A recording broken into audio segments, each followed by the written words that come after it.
হরে কৃষ্ণ, রাধে রাধে। শুধু কৃষ্ণ ভক্ত, গৌর ভক্ত, হরি ভক্ত, আমার মা সকল, বাবা সকল, আপনাদের প্রতি প্রত্যেকের চরণে আমার সশ্রদ্ধ প্রণাম। প্রণাম জানাই আমার সাধুগুরু বৈষ্ণব মণ্ডলীর চরণে। তো বলুন, আপনারা কেমন আছেন? আশা করি প্রাণ গোবিন্দ রাধারানী কৃপায় সকলেই ভালো আছেন, আর আমিও আপনাদের অনেক অনেক ভালোবাসা আশীর্বাদে খুব ভালো আছি। তো আজকে আপনাদের সামনে যে পালা প্রসঙ্গ আমি বর্ণন করতে চলেছি সে হচ্ছে অত্রিমুনি এবং রাজকন্যা সুয়া ও অনুসুয়ার বিবাহ। তো আপনাদের কাছে অনুরোধ করব যে ভিডিওটা একদম স্কিপ না করে পুরো ভিডিওটা আপনারা দেখতে থাকবেন। যদি আমার চ্যানেলের আপনাদের ভিডিও ভালো লেগে যায় অবশ্যই চ্যানেলে লাইক, শেয়ার আর কমেন্ট করে চ্যানেলটি সাবস্ক্রাইব করে পাশে থাকবেন। তো রাধে রাধে। আর একটা কথা বলতে চাই, যারা আমার চ্যানেলটি আগে থেকে সাবস্ক্রাইব করে আমার ছোট্ট বড় ভিডিওগুলো দেখছেন আর আমাকে অনেক অনেক ভালোবাসা, আশীর্বাদ আর অনেক অনেক লাইক, শেয়ার, কমেন্ট করেছেন, আপনাদের প্রত্যেকের চরণে আমার সশ্রদ্ধ প্রণাম। আর যারা এই এসেছেন নতুন করে ভিডিও দেখতে শুরু করেছেন কিন্তু এখনও পর্যন্ত আমার চ্যানেলটি সাবস্ক্রাইব করেননি, আপনাদের কাছে অনুরোধ জানাবো, আমার চ্যানেলের ভিডিও যদি আপনাদের ভালো লেগে যায় অবশ্যই চ্যানেলে লাইক, শেয়ার আর কমেন্ট করে চ্যানেলটি সাবস্ক্রাইব করে পাশে থাকবেন বন্ধুরা। জয় শ্রীকৃষ্ণ, রাধে রাধে। তো বাবা, যেই অনুসুয়া, নারী চরিত্র অনুসুয়ার যে আমি চরিত্র বর্ণনা করেছিলাম, মানে আগের এপিসোডে দিয়েছি, সেই অনুসুয়া আসলে কে ছিলেন, এত কষ্ট কেন তার জীবনে, আজকে আমরা সেই পালা প্রসঙ্গে প্রবেশ করব। চলুন আমরা চলে যাই। জয় শ্রীকৃষ্ণ, রাধে রাধে। এই অনুসুয়া বাবা আর অন্য কেউ নয়, মহাসতী অনুসুয়া। স্বয়ং বিষ্ণুদেবী বিশ্ব ব্রহ্মাণ্ডে পাঠিয়েছিলেন তিনি সতীত্বর পরীক্ষা দেওয়ার জন্য। তো তিনি রাজকন্যা ছিলেন। রাজা, সেই তোমার ভক্তদাস রাজা, তার স্ত্রী হচ্ছে সীতা দেবী। তাদের কোনো পুত্র সন্তান ছিল না বাবা, ভক্তদাস নামে, কিন্তু পিতা তার ভক্তদাস নামটা যে ভক্তর কোনো চরিত্রই তার শরীরের মধ্যে ছিল না। কিন্তু সীতা দেবী যে মাতা, সতী অনুসুয়ার মাতা যিনি, সেই সীতা দেবী কিন্তু কৃষ্ণ ভক্ত পরায়ণা ছিল। যেমন কথায় আছে, মাটি যদি ভালো হয় ফসলটা ভালো হয়, মা যদি ভালো হয় তার সন্তানও কিন্তু ভালো হয়। একটি নারীর উপর ডিপেন্ড করে তার স্বামীর কিন্তু কি হয়, উদ্ধার হয়ে যায়। অত্রিমুনি এমন স্ত্রীকে পেলেন যার জন্য পুনর্জন্ম হলো। সেই সুয়া আর অনুসুয়া পালা প্রসঙ্গ, সেই ভক্তদাস আর মাতা সীতা দেবীর সন্তান বাবা, পুত্র সন্তান নেই, তাদের দুইটি মাত্র কন্যা সন্তান, একটি সুয়া বড় মেয়ে আর ছোট মেয়ে অনুসুয়া। শিশুকাল থেকে কৃষ্ণ ভক্ত পরায়ণা, পিতা কিন্তু সেই ভক্তদাস, কিন্তু ধর্মের দিকে তার রুচি ছিল না। অতই সহজ নয় বাবা, সবাই কৃষ্ণ প্রেমের অধিকার পায় না। নাম হোক কিন্তু কামে কিছু নেই। কিন্তু মাতা সীতা দেবী আর দুই কন্যা অনুসুয়া কৃষ্ণ ভক্ত পরায়ণা। সকাল হলে দুই কন্যা সেজে গুজে বাবা স্নান সেরে গঙ্গা থেকে স্নান করে এসে সেজে গুজে শুদ্ধ বস্ত্র পরিধান করে প্রত্যেক দিন গিরিধারীর মূর্তির সামনে কীর্তন করত। ভজ শ্রীকৃষ্ণ, কহ শ্রীকৃষ্ণ, কহ শ্রীকৃষ্ণের নাম রে, ভজ শ্রীকৃষ্ণ, জপ শ্রীকৃষ্ণ, কহ শ্রীকৃষ্ণের নাম রে, যে জোড়া কৃষ্ণ ভজে সে হয় আমার প্রাণ রে। তো দুই মেয়ে প্রত্যেক দিন থালা সাজিয়ে বাবা গিরিধারীর মূর্তির কাছে কীর্তন করত। আর এই যে ভক্তদাস বাবা নিজেকে খুব অহংকারী ভাবতেন এই পৃথিবীতে আমার থেকে আর কেউ বড় কেউ নেই। প্রজা পালন করতেন তিনি, প্রজাদের যেন দুঃখ কষ্ট না আসে চারিদিকে লক্ষ্য থাকতো, কিন্তু নিজের আধিপত্যটা সবসময় কি করত, মানুষের কাছে বর্ণন করতে। বাবা যেখানে সেখানে কি প্রমাণ দেবার কি কোনো প্রয়োজন আছে, আমি কতটা বড়? এই অহংকারই আপনাকে বড় হতে দেবে না। যদি কেউ মনে করে আমি সব থেকে বড়, ভগবান তাকে আগে মাটিতে পিষে দেয়। তো ভক্তদাস একদিন দুই কন্যা কি করেছে, গিরিধারীর সামনে কীর্তন করছে, সুন্দর করে সেজেছে দুইটি কন্যা বাবা, রাজকন্যা। আর পিতা গিয়ে বলছে, মা রে মা, সুয়া অনুসুয়া, বলো তো মা, আজকে তোমাদেরকে একটি প্রশ্ন করব। তোমরা যে এত মহা সুখে বাস করছো, এত সুন্দরভাবে তোমরা যে জীবনযাপন করছো, সেটা কার ভাগ্যে মাগো বলো তো? কে কার ভাগ্যে খায় বলো?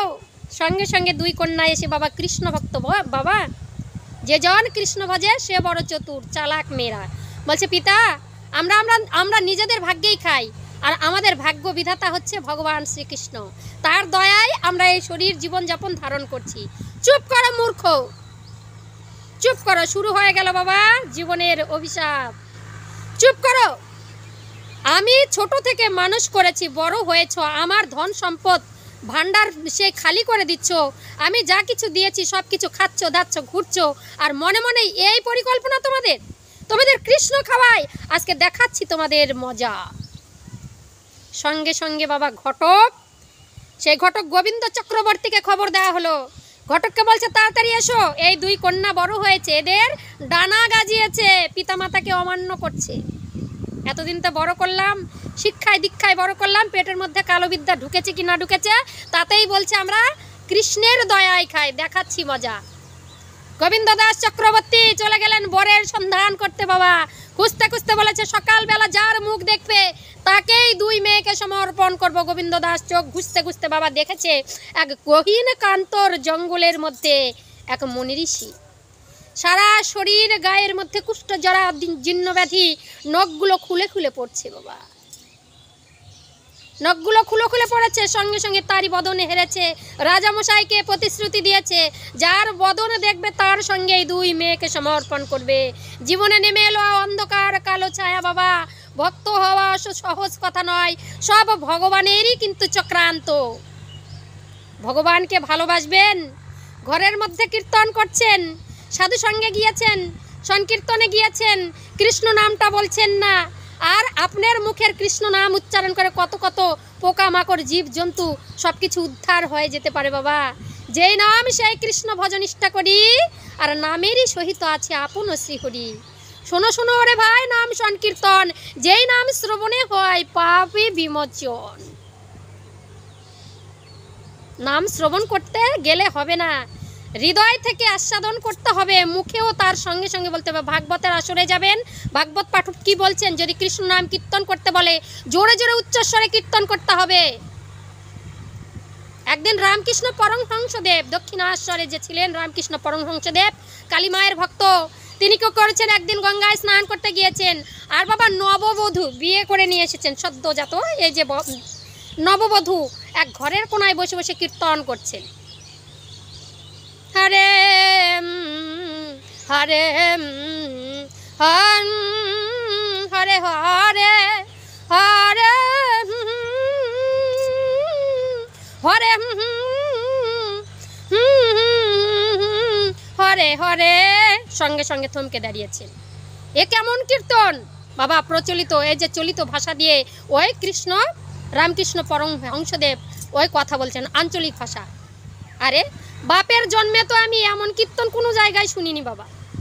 কোথায় এমন কীর্তন হচ্ছে? গঙ্গা জলে স্নান না করতে গিয়ে ওই বাড়ির মধ্যে প্রবেশ করছে, ওগো কে আছিস মা, দরজাটা একটু খোল। সঙ্গে সঙ্গে নতুন বউ দরজা খুলেছে, ঠাকুর আপনি এত সকাল সকাল? তাড়াতাড়ি ঠাকুরকে বসবার আসন দিচ্ছে। বাবা শিক্ষণীয় কিছু গল্প আমাদেরকে শ্রবণ করতে হয়। বসবার বলছে, মারে তুই এত আমাকে নিয়ে এত ব্যস্ত হতে হবে না। আচ্ছা মা শোন তো, এতদিন আমি কীর্তন শুনেছি, বাপের জন্মেও তোর মুখের যে কীর্তন আমি শুনিনি। হরে হরে এগুলো কি কীর্তন? বলছে ঠাকুর আপনাকে তো সবাই বুদ্ধিমান বলে জানে, এখানে আপনার নাম ডাক রয়েছে। দক্ষিণেশ্বর মায়ের মন্দিরের আশেপাশের যারা ছিল বাবা ভক্তবৃন্দ সবাই রামকৃষ্ণ পরমহংসদেবকে গুরু মানতেন। তাহলে আপনি এই কথাটাও বুঝতে পারলেন না? বলছে কি হরে তার মানে হরের পরে কৃষ্ণ হবে, তো কৃষ্ণ হচ্ছে আমার স্বামীর নাম, আর রাম হচ্ছে আমার ভাসুরের নাম। কিভাবে আমি সকাল সকাল ঘুম থেকে উঠে ওই ভাসুর আর স্বামীর নাম কি উচ্চারণ করতে পারি? ওরে বেটি তুই তো আমাকে ফিদা বানায় দিলি। আরে এই কৃষ্ণ নাম হরি নাম, এটা তোর ভাসুর শ্বশুর নয়, এটা হচ্ছে স্বয়ং ভগবানের নাম।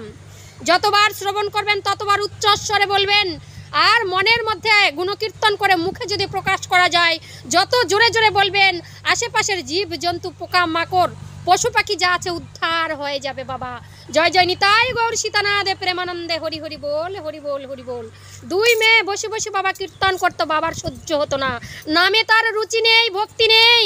ভক্ত কি সবাই হতে পারে? আর যারা ভক্ত হয় তাদেরকে গুণে গুণে পরীক্ষা দিতে হয়। ভগবানের শ্রীকৃষ্ণের পরীক্ষার মুখে পড়লেন দুই সতী কন্যা, সুয়া আর অনুসুয়া।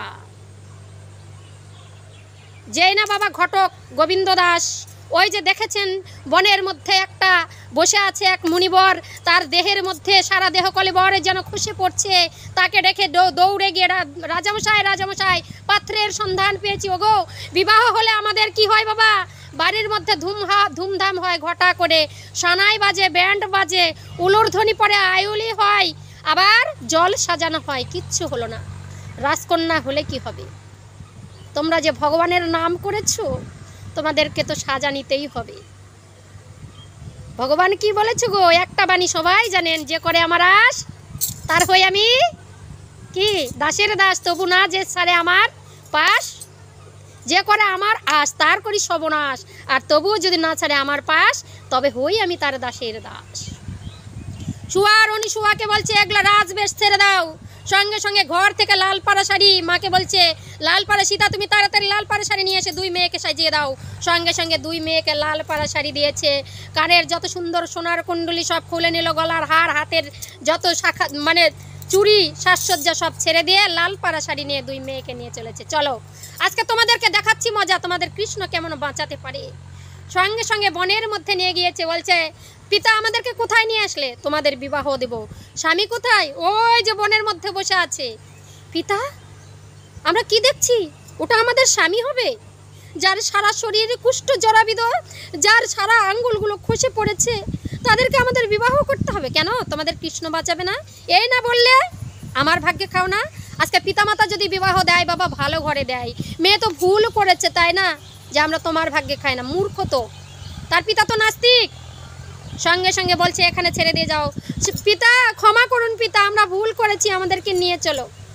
পিতা আর ভ্রুক্ষেপ করলো না, পিছন দিকে তাকিয়ে দেখলো না, ঘোড়াতে উঠে চম্পট দিয়ে দিল বাবা বাড়ির দিকে।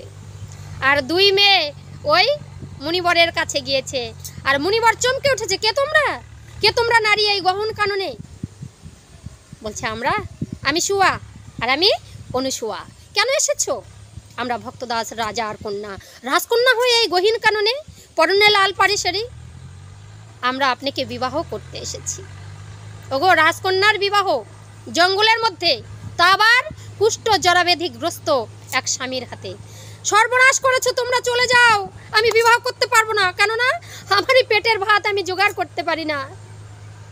আমি সারা শরীর জরাজীর্ণ ব্যাধিতে ভুগছি, মৃত্যু পথযাত্রার জন্য অপেক্ষা করছি, আর তোমরা নাকি আমাকে বিবাহ করবে? না না না না না, এটা অট্ট হাস্যর মতো দেখাচ্ছে। তোমরা চলে যাও, তোমরা রাজকন্যা, আমার কাছে থেকো না। বলছে কোথায় যাব? আমাদের পিতা যে আপনার কাছে সমর্পণ করে গেছে, দয়া করে আপনি আমাদেরকে ঠাঁই দিন, আশ্রয়। আমি তো আশ্রয়হীন, আমি কোথায় দিব তোমাদেরকে আশ্রয়? বলছে তোমার নাম কি? বলছে আমার নাম অত্রি চক্রবর্তী। তোমার কেউ নেই? বলছে আমার কেউ নেই। বিশ্ব ব্রহ্মাণ্ডের পিতা যিনি, তিনি আমার পিতা। জগৎ জননী মাতা যিনি, তিনি আমার মাতা। কারো যদি দয়া হয় তবে আমি খেতে পাই, আর দয়া ভিন্ন আমি কন্যা অনাহারে যাই। চুপ করুন, চুপ করুন, চুপ করুন। বাবা হাতটা কেটে দিয়েছে সতী অনুসুয়া। তাড়াতাড়ি করে আমাদের মস্তকে সিঁদুর পরে দিন এই রক্ত দিয়ে, আর আপনার চরণ পদ্মে আমাদেরকে দুই বোনকে ঠাঁই দিন। আমাদের যে আর যাবার জায়গা নেই, আমি যে রোজগার করতে পারি না, তোমরা খাবে কি? আপনাকে চিন্তা করতে হবে না। আমরা নগরে নগরে ভিক্ষা করে আপনারও জীবন ধারণ করব, আমরাও বেঁচে থাকবো। এইভাবে আমাদের দিন চলে যাবে। মুনিবর আমাদেরকে গ্রহণ করুন। দুই মেয়ে মাথায় ঘোমটা দিয়ে বসেছে বাবা। অত্রিমণি আঙ্গুল কেটে রক্ত দিয়ে দুই বোনকে বিবাহ করে নিলেন। হাই হাই, কি অবস্থা! ঘরের মধ্যে দুই বোন কি করলেন? জঙ্গলের মধ্যে থেকে পাতা নিয়ে আসলেন বাবা, নারিকেলের পাতা, তাল পাতা, শাল পাতা সব কুড়িয়ে নিয়ে বাঁশ কেটেছে।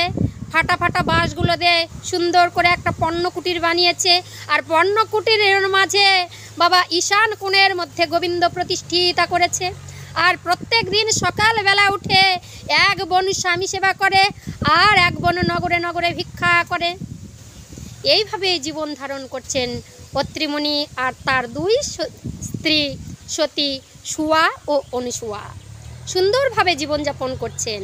প্রত্যেক দিন সকালবেলা দুই বোনে স্নান করেন, গিরিধারীর কাছে বসেন, স্বামীকে নিয়েও বসেন, কৃষ্ণ নাম হরিনাম করেন।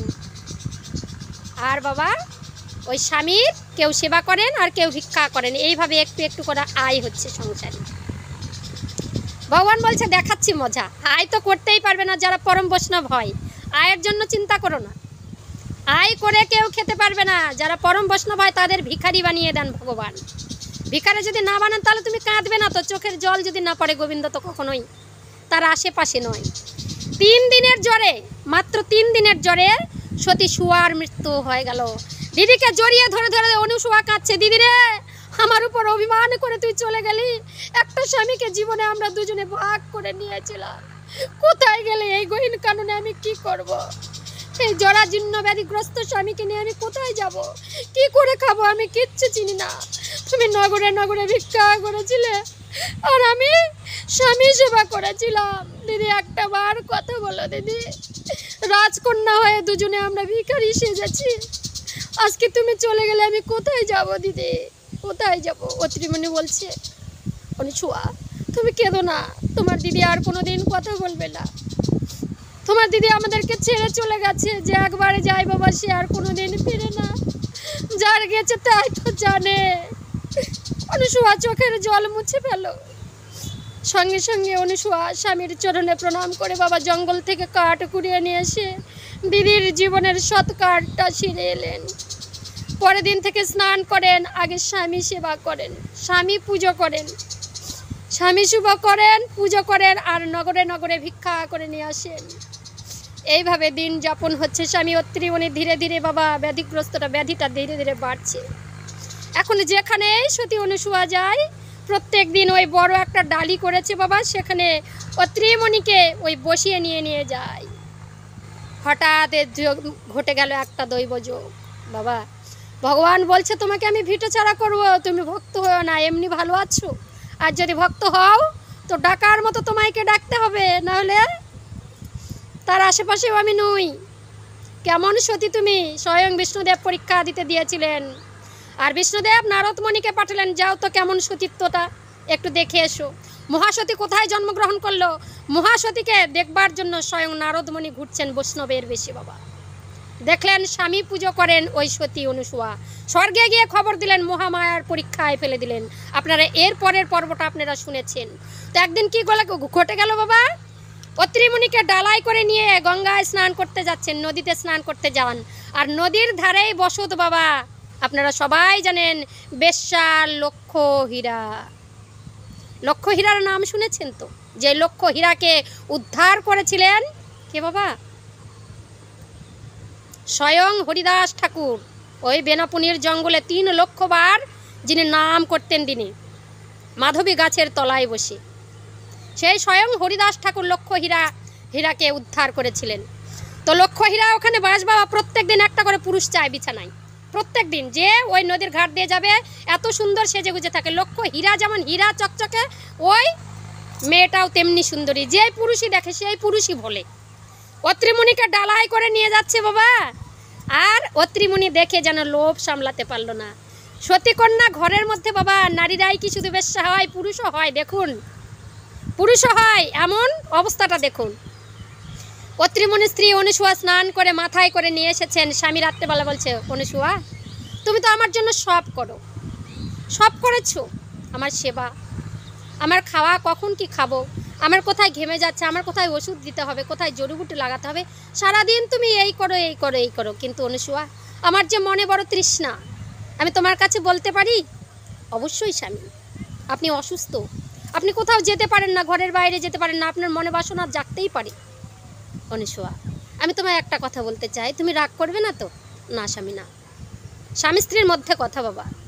বলছে অনুসুয়া আমার মনে বড় বাসনা। স্বামী এত ইতস্তত করতে হবে না, আপনার কি হয়েছে আপনি সব বলবেন। আমার যতদিন প্রাণ আছে বাবা ততদিন আমি আপনার চরণ সেবা করে যাব। সঙ্গে সঙ্গে বলছে, ওই যে নদীর ধারে, কার কথা বলছেন? লক্ষ্য হীরা। হ্যাঁ, আমি একটু লক্ষ্য হীরার কাছে 1 রাত্রের জন্য যেতে চাই, 1 রাত্রের জন্য। অনুসুয়া তোমার কাছে অনুরোধ, আমার এই মনোবাসনাটা পূর্ণ করবে না বাবা রে।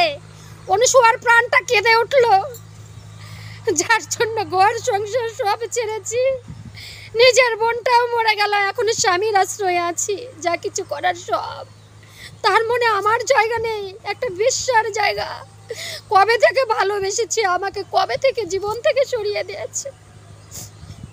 বাবারে ভেবে দেখ মন কেউ কারণ মিছে ভ্রম ভূমণ্ডলে, ভেবে দেখ মন কেউ কারণ যার জন্য মর ভেবে সে কি তোমার সঙ্গে যাবে, ভুলে যাবে সেই প্রিয় সে অমঙ্গল হবে বলে, ভেবে দেখ মন কেউ কারো নয়।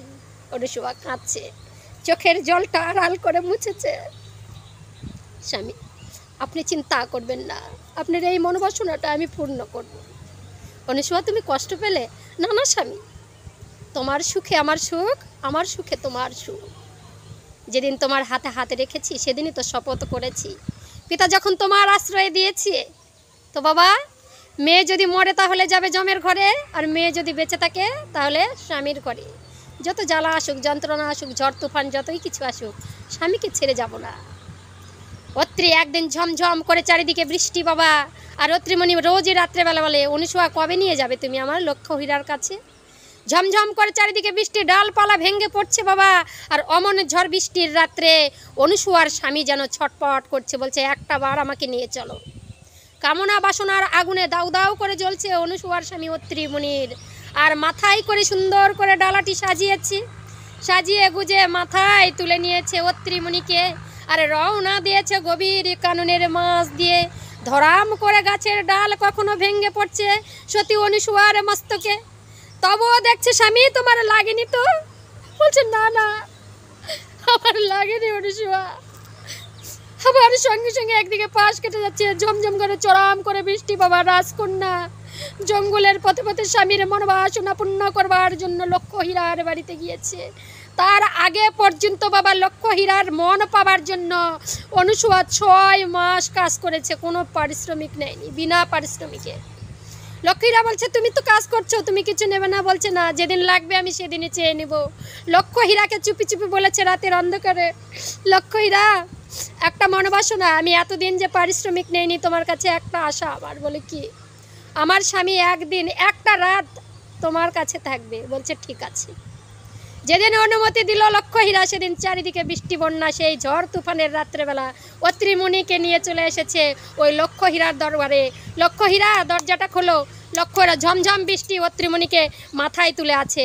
যেই না দরজাটা খুলতে বলেছে, লক্ষ্য হীরার কর্ণপাত হলো না, জোরে জোরে ধাক্কা মারলো। আর অত্রিমণি মনে মনে ভাবছে, যাক আজকে আমি এমন জায়গায় পৌঁছেছি। দেখুন বাবা মনোবাসনা, মনোভক্তিটা কেমন। কেউ ভক্তির চোটে বিশ্ব ব্রহ্মাণ্ডে কোনো দেবতাকে মানল না, শুধু স্বামী সেবা করে গেল। আর কেউ এমন প্রেমে লালসায় একটা বেশ্যার কাছে রওনা দিল। দেখেছেন তো পার্থক্যটা? মানুষ কোথায় থাকে গো? আমরাই তো পশু পাখির মতো হয়েছি, তাই না? আমরাই তো পশু, আমাদেরকে কে আর শিক্ষা দেবে? সঙ্গে সঙ্গে কি করেছে, অত্রিমণির ডালাটা নামিয়ে দিয়ে লক্ষ্য হীরার দরজার কাছে যেই না ধাক্কা দিয়েছে, লক্ষ্য হীরা দরজা খুলেছে। সঙ্গে সঙ্গে বলছে আমার স্বামী। ঘরের মধ্যে নিয়েছে, নিয়ে বলছে কেন তুমি এখানে এলে? বলছে আজকে একটি মাত্র রাত্রি তোমাকে শুধু পাশ কাছে চাই, এই জন্য। আপনি ভুল করেছেন মুনিবর, আপনি খুব ভুল করেছেন। আপনার সারা শরীরে ব্যাধিগ্রস্ত, জরাজীর্ণ দেহটা, শরীরের মাংস খসে খসে পড়ছে। কোনো নারী কি আপনাকে সঙ্গত দিতে পারে? কোনো নারী? কিন্তু আপনার যে স্ত্রী, আমি যে লক্ষ্য হীরা, আমি হীরা নই গো, আমি হলাম ভাঙ্গা কাচের টুকরো, যেখানে পা দিলে আপনার পা থেকে গা থেকে রক্ত ঝরবে। আর ঘরের মধ্যেই আছে আপনার আসল হীরা। হ্যাঁ, হীরাকে ফেলে কাঁচকে হিরে মনে করে তুমি হীরের বাড়িতে, কাঁচের বাড়িতে এসেছো। তুমি ভুল করেছো, এই জীবনে এমন পাপ করেছো যার জন্য সারা দেহটা জরাজীর্ণ ব্যাধি। আজকে তোমার প্রতিপ্রস্তাব স্ত্রীকে অপমানিত করে আমার কাছে তুমি এসেছো। কোনো স্ত্রী কি পারে যে তোমার মতো একটা ব্যাধিগ্রস্ত স্বামীকে বা পুরুষকে কাছে নিতে? আমি পারবো না। যেখানে তুমি ছিলে সেখানে যাও, সেই তোমার আসল হিরে। এখানে কোথায় এসেছো তুমি? সত্যিই তো বাবা, লক্ষ্যহীরা কাছে নিতে চাইছে না, এত দুর্গন্ধ গা থেকে বেরোচ্ছে। আর নিজের স্ত্রী অনুসুয়া মাথায় করে নিয়ে ঘুরছে, যেখানেই যেতে চায়, যা খেতে চায় সব কিছু এনে দেয়, ভিক্ষা করে করে নগর থেকে ভিক্ষা, রোগো আমাকে দাও, ঘরে আমার ব্যাধিগ্রস্ত স্বামী, আমি স্বামী সেবা করব, সবাই অনুসুয়াকে দেয়। আর আজকে অনুসুয়ার স্বামী দেখুন, লক্ষ্যহীরা কথাটা বলার সাথে সাথে দুই নয়ন দিয়ে ঝরঝর করে জল পড়ছে। কি বাসনা করলাম আমি, আমার সারা শরীর গন্ধ, আমার হাত পা খসে বেড়াচ্ছে, পড়ছে। সত্যিই তো, কে আমায় কাছে টেনে নেবে? মূর্খ আমি, আসলে হীরাকে ত্যাগ করে আমি নকুল কাছের কাছে এসে হীরা মনে করে তুলেছি। বাবা কাঁদতে কাঁদতে বলছে আমাকে দিয়ে আসো লক্ষ্যহীরা, আমি আর থাকতে চাই না। অনুসুয়া অনুসুয়া বলে চিৎকার করে ডাকছে, সঙ্গে সঙ্গে বলে স্বামী কী হলো? অনুসুয়া ভেবেছে আমার স্বামী তো জরাজীর্ণ শরীর, মেলামেশা করতে যায়, আমার স্বামীর কিছু হয়ে গেল নাকি। সঙ্গে সঙ্গে দরজাটা খুলে বলছে স্বামী কিছু হয়নি তো আপনি। দেখুন কতটা ধৈর্য, কতটা ধৈর্য দেখছেন।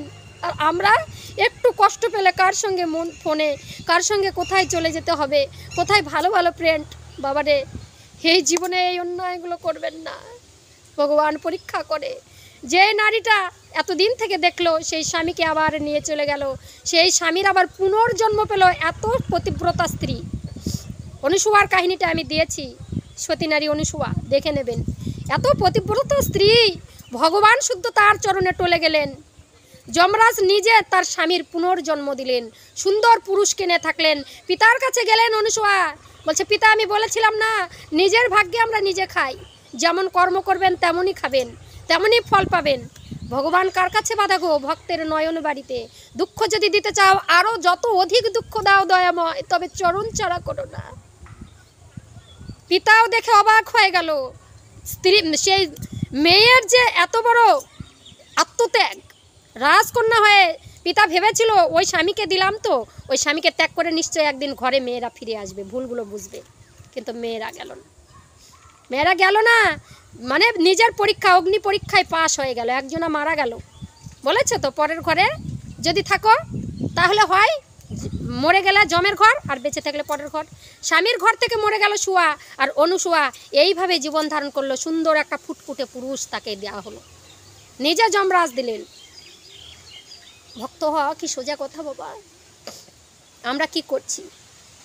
আর অনুসুয়ার এর পরের পর্বটা আমি আগেই দিয়েছি, অনুসুয়ার ভগবান প্রাপ্তি, তার স্বামীর পুনর্জন্ম। আজকে এই পালা প্রসঙ্গ আপনাদের কাছে তুলে ধরলাম। যদি আমার ভুল ত্রুটি কথায় ভাষায় ভাব ভাষায় অন্যায় হয়ে যায়, আপনারা ক্ষমার চোখে দেখবেন, এটুকু আমি আশা রাখি। আপনাদের সবাইকে অনেক ভালোবাসা। আজকের ভিডিওটা আমি এখানেই শেষ করছি। যদি আমার চ্যানেলের ভিডিও আপনাদের ভালো লাগে, অবশ্যই চ্যানেলে লাইক শেয়ার কমেন্ট করে চ্যানেলটি সাবস্ক্রাইব করে পাশে থাকবেন। অনেক অনেক ভিডিও পেতে আমার চ্যানেলটি সাবস্ক্রাইব করে দেবেন। জয় নিতাই, জয় গৌর, জয় জয় শ্রী রাধেশ্যাম, রাধেশ্যাম, রাধেশ্যাম।